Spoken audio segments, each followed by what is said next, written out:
فكرت شي مرة كيف رح تتذكرك الناس اللي بتعرفك؟ تخيل حياتك كأنها صفحة بيضة، شو رح تكتب عليها؟ الحياة ما هي بعدد الأيام اللي عم نعيشها، هي بالشي اللي عم نحققه من خلالها. الشي الأكيد أنه نحن حنغادر بيوم من الأيام، لكن السؤال الحقيقي: هل حيبقى أثرنا؟ هل حيتذكرنا الناس بابتسامة، بدرس، بموقف؟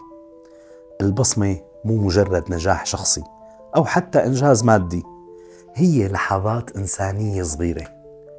كلمة طيبة قد تغير يومه لشخص، مساعدة بسيطة قدمتها، فكرة زرعتها بقلب شاب طموح. وقت منعطي جزء من أنفسنا للآخرين، نحن ما عم نمنح، نحن عم نصير جزء من حياتهم. وهي البصمة الحقيقية، إنه نحن نضل أحياء بقلوب الناس. كم من بطل بيناتنا ما حدا بيعرفه، الأم اللي عم تسهر على راحة أبنائها، العامل اللي عم ببني وما بيذكروا التاريخ، المعلم اللي عم بزرع الحلم بنفوس طلابه. كل اللي ذكرتهم ما بيطلعوا على شاشات التلفزيون، لكن أثرهم عظيم. هن اللي عم بيلونوا الحياة، هن اللي عم بيتركوا بصمتهم بصمت، ليكونوا شعلة للأمل بعالم كله تحديات. كيف بنترك بصمة بالحياة؟ أولاً نشتغل على حالنا، منطور مهاراتنا وحتى أفكارنا. ثانياً منساعد كل محتاج. وأخيراً بالابتكار، لا تخاف من إنك تحلم وتبتكر شي جديد يغير حياتك وحياة اللي حواليك.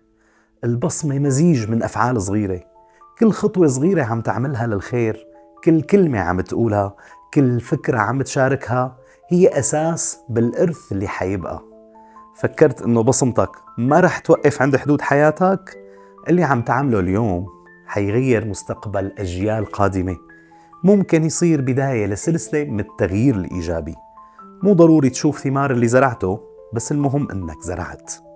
بالنهاية ما حدا حيتذكرنا بالشي اللي كسبناه، حيتذكروا اللي قدمناه. ما حيتذكروا أرقام، حيتذكروا لحظات. الحياة مو سباق مع الزمن مثل ما بينقال دائما، الحقيقة هي سباق مع الخير. البصمة الحقيقية ما بتموت أبدا. ازرع الخير وين ما كنت.